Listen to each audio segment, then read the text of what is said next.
Chaney. I'm a senior at New London High School. I'm about 6'8", 220, 225, I say. Okay.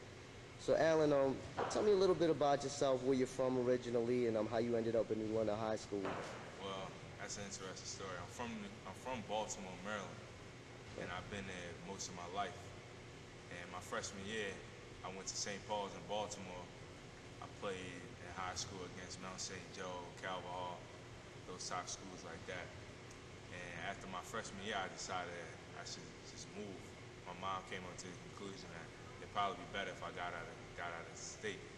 So I came up here because my brother was doing this thing at Osabrook. Okay. So I figured that if he was doing it, I could do it too. Right. So I came up here. My mom said she didn't want me to go to any other city school in Baltimore. So I came up here and I'm doing this now. Excellent, excellent. Now, before the 2007 season, you were relatively unknown. You went and did some work in the summer, played at the Reebok camp, did a couple AAU joints. What did you do to kind of skyrocket your name and vault into the top 100 nationally? Um, it, it was hard. First of all, getting into the camp was hard. I actually went to Philadelphia and waited and talked to Chris Rivers.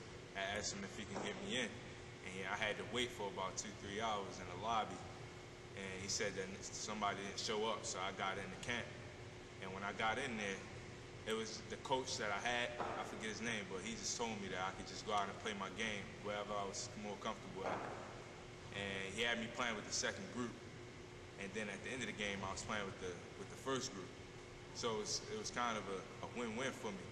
So when I played with the second group, I was more of the scorer and the anchor to help keep the score balanced until the first group came in. Then at the end of the game, we'd come in with that first group, and playing with Brandon Jennings, Renardo Sidney, Isaiah Thomas, it made me a lot better because when you see those guys and they're so good, you can't get double teamed. You don't have to worry about anything. It's a lot of stress off you. So when I played there, it was relaxed. I was no thinking about what I was going to do. So I think the scouts like most that I was, big, I'm strong, and I can handle the rock. I can shoot, I can pass. I think I had a total package, but I had to work on it more so I could progress in my game to that collegiate level. Okay. Now, last year, if I would have told you Florida was looking to give you a scholarship, what would you have said? I said I ain't believe it. I wouldn't have believed it. Okay. Now, were there already schools looking at you before Florida and before this past summer? Yeah.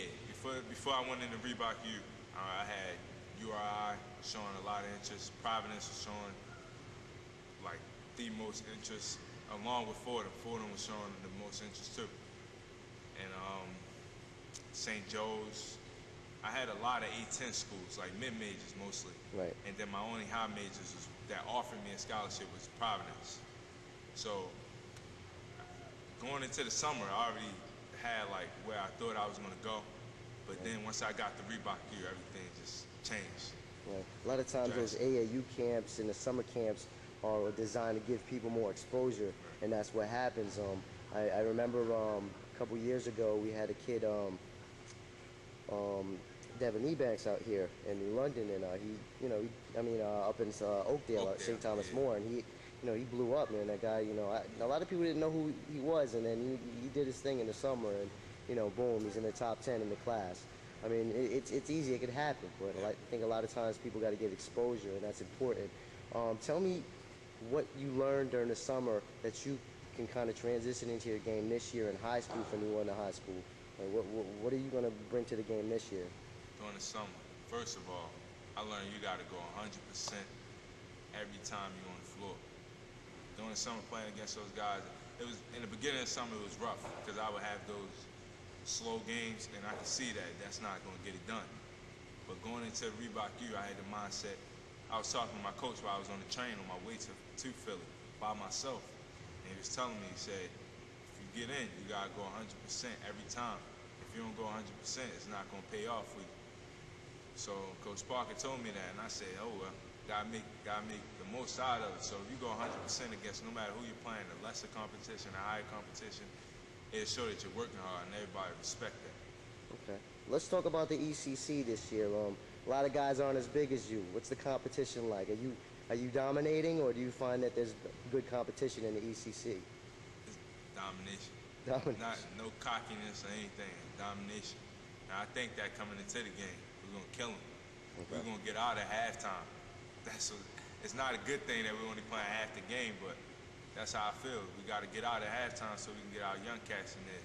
So when we go to states, we can have those young players that anchor us through, just in case we get into foul trouble or anything. Okay, so we need the help. What do you expect to finish this year?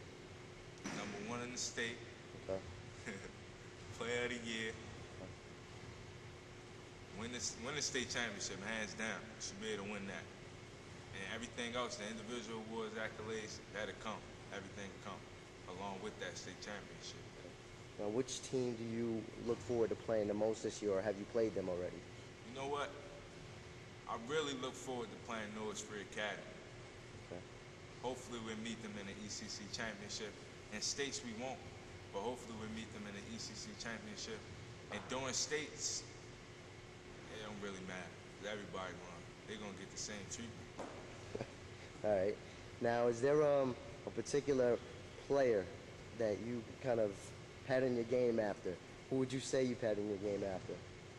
I look at Carmelo Anthony a lot, and another two players I look at a lot, Earl Clark and Austin Day. I watch them too at the collegiate level, and I watch Michael Beasley a lot too. Okay. But those three that I just named first are really the players that I watch the most.